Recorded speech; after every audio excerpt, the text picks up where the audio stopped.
Secret Lost Books of Thoth.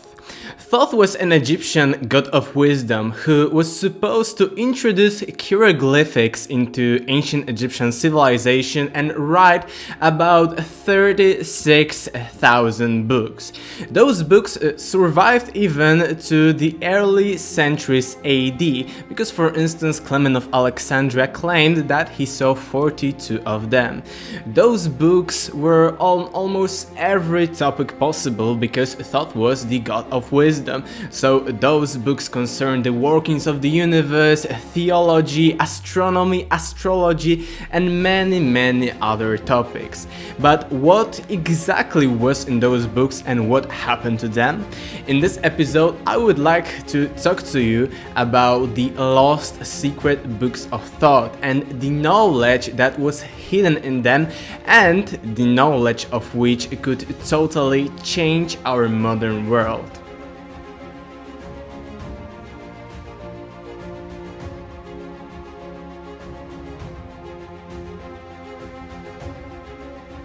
My name is Alexander, and in this episode we are talking about the lost secret books of Thoth, who was an ancient Egyptian god of wisdom.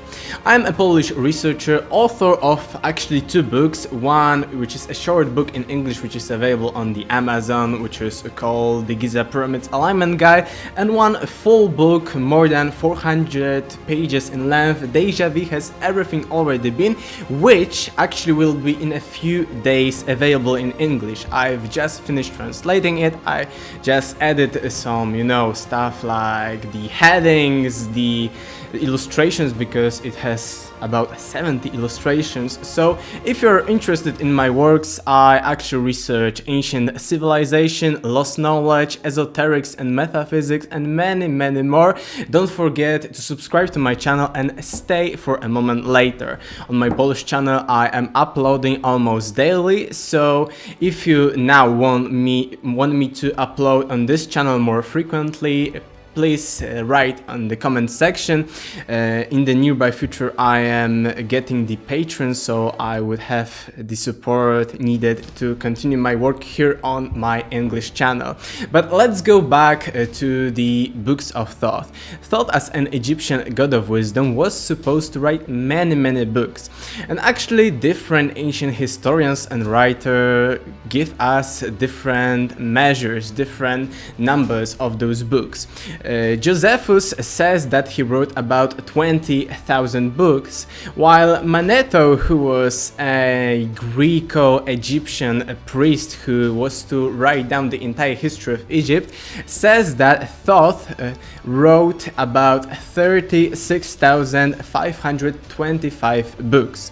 So imagine, because we've got 365, which is the number of days in the solar year, so imagine that if Thoth was to live for 100 years, he would write a book a day, which is incredible and of course maybe impossible, but let us not forget that the gods of ancient Egypt, according to the sources from ancient Egypt, were to live for many years, like the biblical patriarchs. And in the Bible we've got mentions that before the great flood, people such as Noah, Methuselah, Adam, Eve, Seth, and many others lived for a few hundred of years. Actually, Methuselah lived the longest for the 969 years. So imagine if Thoth lived that long time, he could actually write all of those books.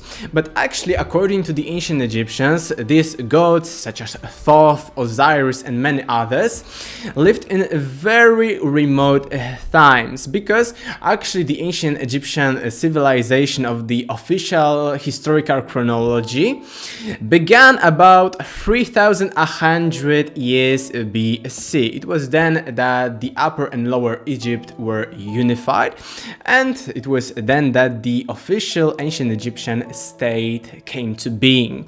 But actually, according to many ancient sources, for instance the previously mentioned Manetho, who mentioned that Thoth wrote that many books, before 3100 years BC, there ruled in Egypt gods and demigods. And when we trace back the gods and demigods and their reigns, it actually looks that they started reigning in ancient Egypt about 39,000 years BC, which is a very remote antiquity, actually prehistory, during which time, according to the mainstream archaeology history, no one as advanced existed to actually write any books or create a civilization or any other form of a culture. It was a time of hunter-gatherers.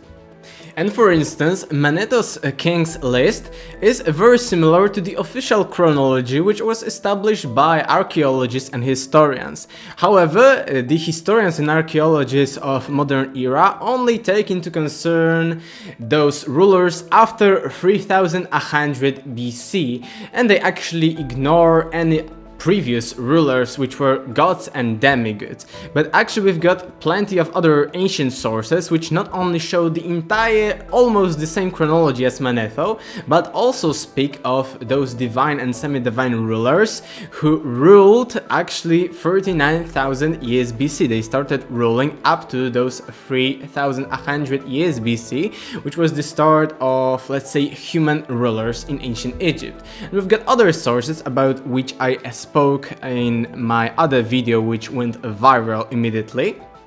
And we've got, for instance, the Turin's King's List and the Palermo Stone, and both of those sources with the Manetho's King's List are very similar and also speak of all these gods ruling in Egypt in very distant times.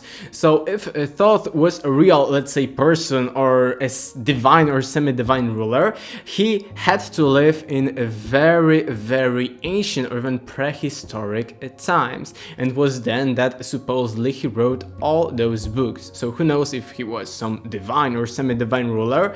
Maybe he actually lived for more than a human lifetime, so not, let's say, 100 years, but actually, let's say, a few hundred years or even a few thousand years, which is very similar to the accounts from Mesopotamia, because in Mesopotamia the rulers before the flood, according to this ancient Sumerian's King's List, also lived and ruled for about even a few thousand years. So these accounts are very similar almost all around the world, because even in, let's say, Mesoamerica, we've got mentions of gods visiting humans. But as we see, these books of Thoth and Thoth was to live in a very, very remote era, and he was to write many books in order to preserve it because of the impending flood. And actually we've got many sources, and many sources, those ancient ones, speak of Thoth, speak of him introducing hieroglyphic script to the ancient Egypt, but also they speak of his, let's say, professions, that he was the master of astrology, astronomy, alchemy, and many others. However, there is a tradition which originates in the Hellenistic period of ancient Egypt, which was after the conquering of Egypt by Alexander the Great, and was about, let's say, 300 BC to, let's say, first centuries of AD. And during this period there was a philosophy which was a mix of ancient Egyptian philosophy and ancient Greek philosophy, called the Hermetica, or in another name, Hermeticism. And actually on my Polish channel I am analyzing the Hermetic text in detail, so if you're interested you can comment down below. So I will also include on this channel the analysis of Hermetic text, and I've got plenty of books about Hermetic and Hermeticism.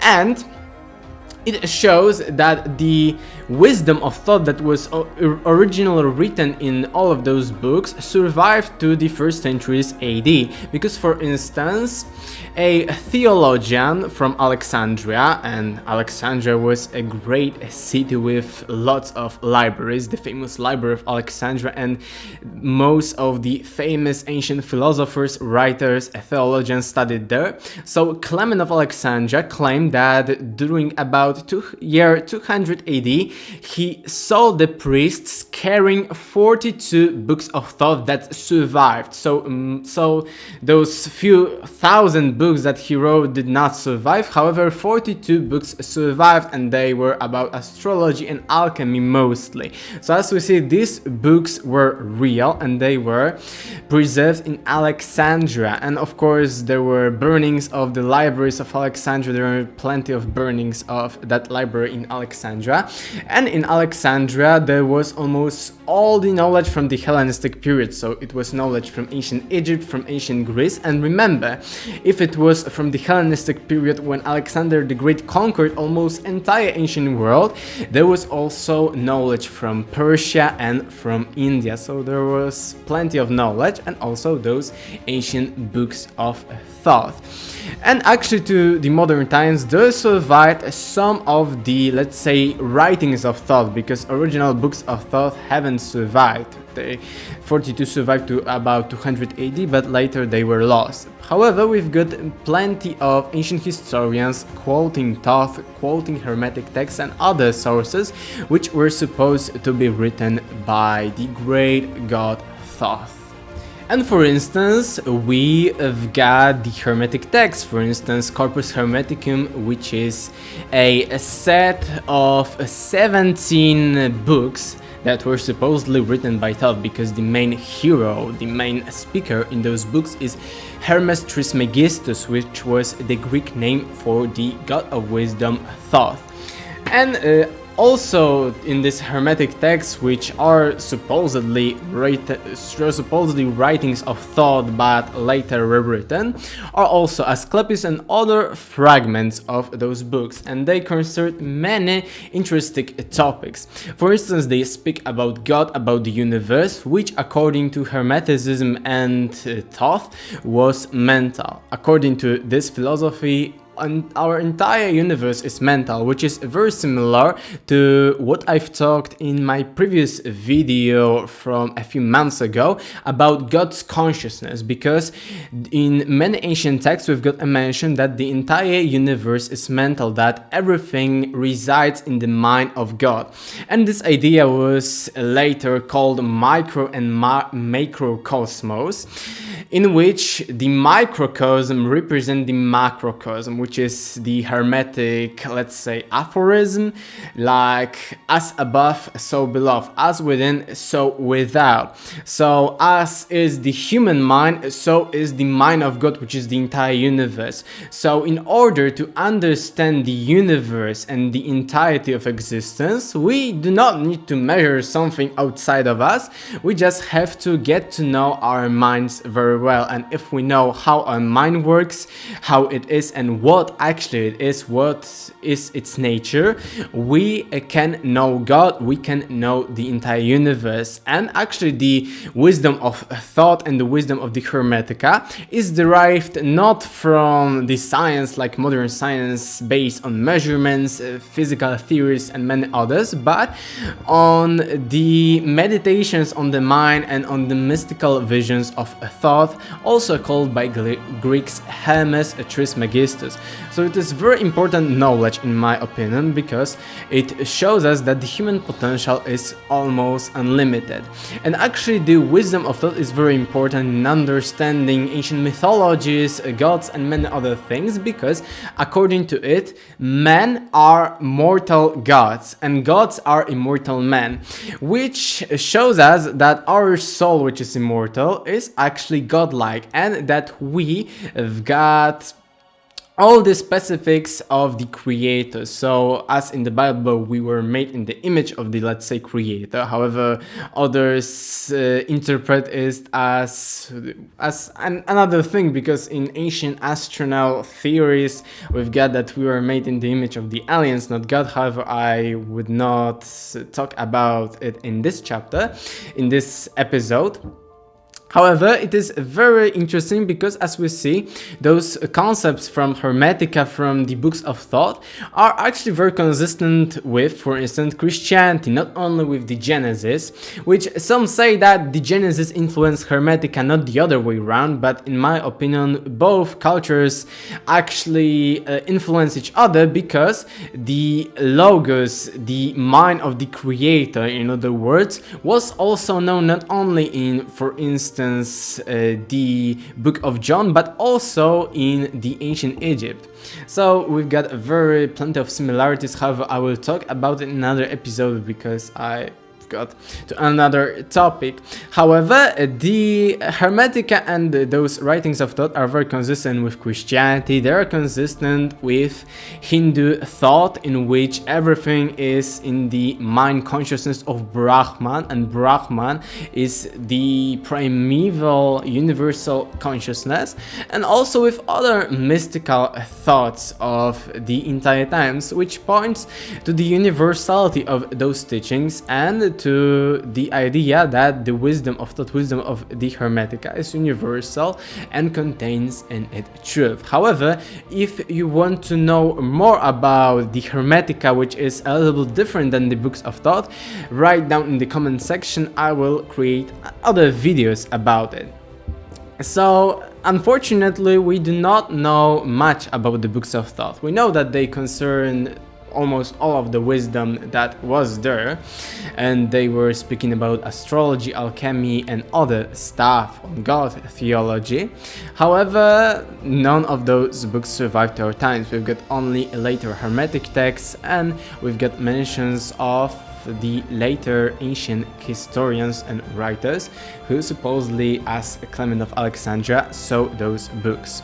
So I think that would be all for today's video. To sum up, Thoth, if he was a real person, was to live in very remote epochs, more than 10,000 years BC, which actually isn't inconsistent with the evidences we have, because as I write in my book Deja Vu Has Everything Already Been, or a talk in my other videos, we've got plenty of evidence that ancient civilizations may be much older, because none of the first civilization claimed to be the first. All of them claimed that they were built on the previous civilization, they were built on the knowledge from the previous civilization, which points to the Great Flood. And about the Great Flood I will speak in another video, so if you're interested, don't forget to stay and subscribe to my channel. That will be all for today. Don't forget also to check out my social media. I've got my Facebook page, Alexander Czeszkiewicz. I've got a Facebook group, Universe of Mysteries, which is actually just growing, so it is actually small, and I've got my Instagram account, Czeszkiewicz Global. So that will be all for today. Thank you for your attention, and to the next video. Goodbye.